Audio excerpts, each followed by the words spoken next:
Welcome to the deep dive. We grab a bunch of sources and, well, we figure out what's most important for you. That's the plan. So today, we're diving into this really key period for the Marvel Cinematic Universe.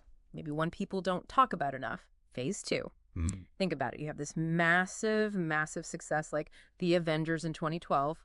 Global hit. Everyone's thrilled. Right. But behind the scenes, you've got to be thinking, okay, what do we actually do now? The heroes are assembled, the world's saved. What's next? That is the million-dollar question, isn't it? And honestly, for any big franchise, that's where things can just stall out, get boring. Yeah. But Phase 2, that's what it was all about. Those 6 films, Iron Man 3 in 2013 all the way to Ant-Man in 2015, it wasn't a victory lap. Not at all. No. It was like a deliberate choice. They were deconstructing things, taking big risks with genres, and really, well, the themes got way more mature. The MCU kind of grew up. And you could argue totally reshaped blockbusters, right? I mean, looking at how Phase 2 dealt with that what now problem gives you real insight into how these huge franchises keep going, how they adapt. Exactly, how they avoid getting stale. It's about knowing when to change things up, even when you're, like, on top of the world. So let's dig in. The sources we looked at really hammer this point, the Battle of New York. It wasn't just cool explosions, it was trauma, capital T. It fundamentally changed how the heroes saw themselves, their world, everything.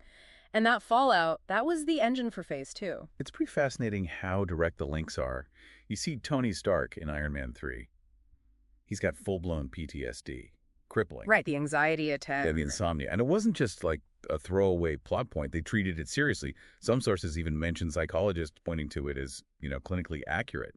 It showed the real human cost of what happened in Avengers. And it wasn't just Tony. No, not at all. That same event, that alien invasion, it fuels this global paranoia, which kind of gives SHIELD the justification for its, let's say, heavy-handed approach in Captain America, the Winter Soldier. The authoritarian creed. Exactly. And then, of course, that same fear drives Stark to create Ultron. His big solution ends up being, well, a disaster. So it wasn't about fighting the next Thanos right away, the real enemy. It was inside, or within the system. That's a great way to put it.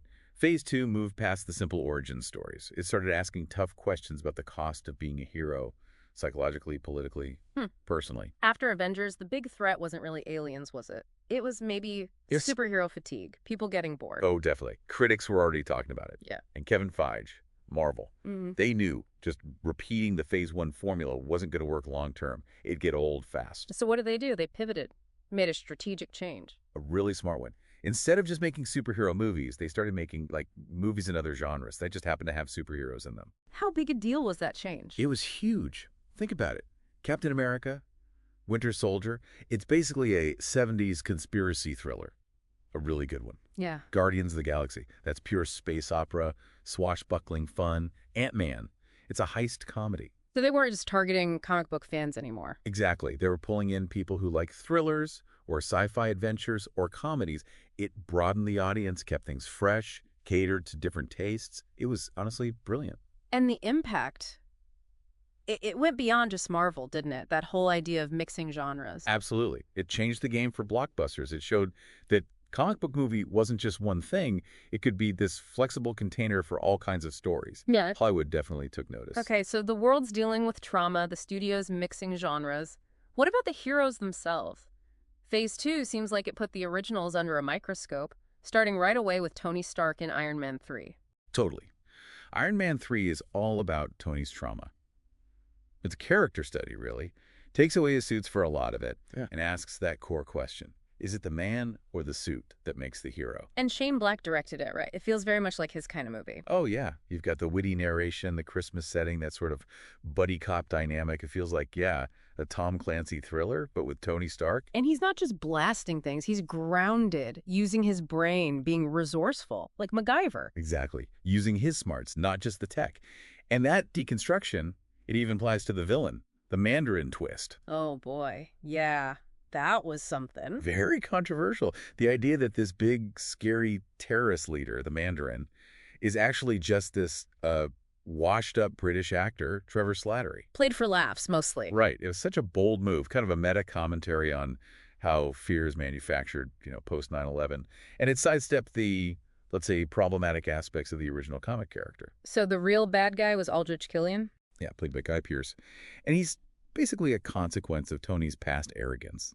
A demon of Stark's own making, as one source put it. Someone Tony blew off years ago. So from Tony's internal struggle, we jump to Captain America, the Winter Soldier, and this feels like a massive shift, tonally and thematically. Very political. Huge shift. It fully embraces that 70s political conspiracy thriller vibe. I mean, casting Robert Redford, the star of 3 Days of the Condor, that's not subtle. No kidding. And it tapped into real-world anxieties that were very current. The mass surveillance, drones, civil liberties.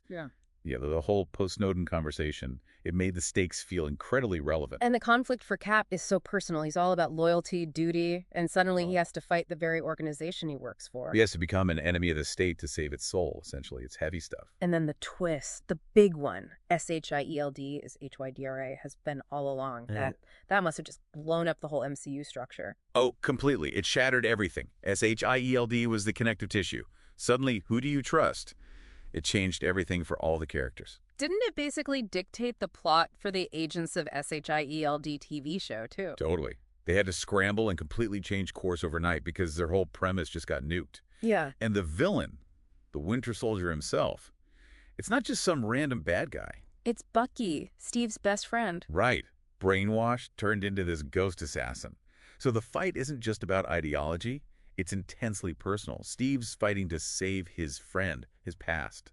It's tragic. Okay, but Phase 2 wasn't all critical darlings like Winter Soldier. There were bumps, like Thor, the Dark World. Yeah, the Dark World's generally seen as one of the weaker ones. A bit of a mess trying to be Lord of the Rings and Star Wars at the same time, maybe. And the villain? Malekith. Oof, Malekith, yeah. Pretty much zero personality. He kind of became the poster boy for what people call the MCU's villain problem back then. Just forgettable. But it wasn't totally useless, was it? It did move the plot forward a bit. Functionally, yeah. It introduced the Aether, which we find out is the Reality Stone. That's important for the Infinity Saga. And Loki takes over Asgard, disguised as Odin, which sets up Thor, Ragnarok really nicely. So it did its job, narratively speaking. Which brings us back to that villain problem. You're saying maybe the weak villains in Phase 2 weren't entirely accidental, that it was a choice. In a way, yeah. It seems like the real focus, the real drama in Phase 2 wasn't always about the external threat. It was more about the conflict within the heroes, or between the heroes themselves. Like Tony fighting his PTSD in Iron Man 3. Exactly. Yeah. Or Steve fighting a corrupt system and his own friend in Winter Soldier. Or even Thor and Loki. Their relationship is always the most interesting part of those Thor movies, right? Yeah. Way more than Malekith. So the external villains were just plot devices to create drama between the main characters. Kind of. It feels like Marvel made a bet. They sacrificed having truly memorable one-off villains in some films to spend more time developing the relationships between the heroes, the core team, the family. And that paid off later. Big time. Think Civil War. Think Infinity War. That focus on the heroes' connections, their conflicts, that's what made those movies resonate so much. It made the MCU feel different. Okay, so we've got the original heroes being deconstructed, but Phase 2 also brought in completely new faces, right? Stuff that seemed like a huge risk at the time, Guardians of the Galaxy. Oh man, Guardians, yeah. That was Marvel's biggest gamble, easily. An obscure comic with a talking raccoon and a tree. Who walks? Sounds ridiculous on paper. Totally. But it became this massive global hit. Just exploded. It was proof that Marvel could make almost anything work. And it leaned hard into that space opera vibe. Very different feel. Completely. James Gunn brought this really unique voice. Super funny, irreverent, but also surprisingly heartfelt. At its core, it's a story about a bunch of misfits, outcasts who find a family in each other. Redemption. And the music. That soundtrack. The awesome Mixable One. Genius move. Making it diegetic, meaning it's actually playing the movie from Quill's Walkman. His connection to his mom, to Earth. Exactly. It wasn't just background music. It was part of the character, part of the story. It set the whole tone. Iconic. Then after the cosmic scale of Guardians and before the next Avengers, we got Ant-Man, which felt smaller. Deliberately smaller, yeah. Like a palate cleanser after Age of Ultron. Brought things back to Earth. Shrunk the scale. Literally. And it's a heist movie. Yeah, a straight-up heist comedy. Lower stakes, more personal, lots of clever planning, teamwork, and the action was so inventive, playing with the shrinking and growing, that final fight on the toy train set. Brilliant. And Scott Lang himself, Paul Rudd. He's not Tony Stark. Not at all. He's not a billionaire, not a god, not a super soldier. He's just a regular guy, an ex-con trying to do right by his daughter. That made him instantly relatable, grounded the whole thing. But even this smaller movie had a huge piece for the future, didn't it? The quantum realm. Yes. The quantum realm. Yeah. Introduced here almost casually. This subatomic dimension where time and space get weird seemed like a cool sci-fi concept then. But ended up being the key to everything in Endgame. The time heist. Exactly. So even the small movie laid crucial groundwork. So Guardians and Ant-Man, they kind of broadened who could be a hero in the MCU, didn't they? It wasn't just the elite anymore. That's a perfect way to put it. It was like a democratization of heroism. Phase 1 gave us gods, billionaires, super soldiers. Phase 2 brought in, well, criminals, assassins, cat burglars, people from the margins. So it wasn't just about destiny or being special. It was about choice, circumstance. Right, and that variety made the universe feel bigger, richer, kept it from getting repetitive. You had world-ending stakes, sure, but you also had Scott Lang just trying to earn his daughter's respect. That mix was important. Which leads us to the big team-up of Phase 2, Avengers, Age of Ultron, which feels darker than the first one, more complicated. Definitely darker and deceptively bleak, maybe. It's really about failure, fear. Yeah. The Avengers kind of starting to crack apart. And Ultron himself, he's not Loki. That's not an alien invader. No, he's homegrown terror. He comes directly from Tony Stark's trauma, his fear from New York, that desire for a suit of armor around the world. Ultron is basically Tony's dark side made metal, taking that logic to its extreme genocidal end. Joss Whedon directed again, but apparently it wasn't a smooth ride. No, he's called the production a nightmare. Lots of reported clashes with the studio, especially over the character stuff like Hawkeye's farm, Thor's vision quest, scenes that slowed things down but added depth. Marvel reportedly wanted them cut or trimmed way back. You can kind of feel that tension in the final film sometimes. Yeah, it's a bit uneven. But crucially, it sets up Civil War perfectly. It lays bare that fundamental split between Tony's view needing control, using tech proactively, and Steve's skepticism about that kind of power. And Sokovia, the destruction there. That's the catalyst. That's the event that leads directly to the Sokovia Accords in Civil War, the justification for oversight. Age of Ultron also gave us some key new players. Wanda, Pietro, Vision. Huge additions.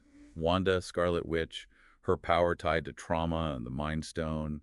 Pietro, Quicksilver, whose death really hits hard, showing the human cost.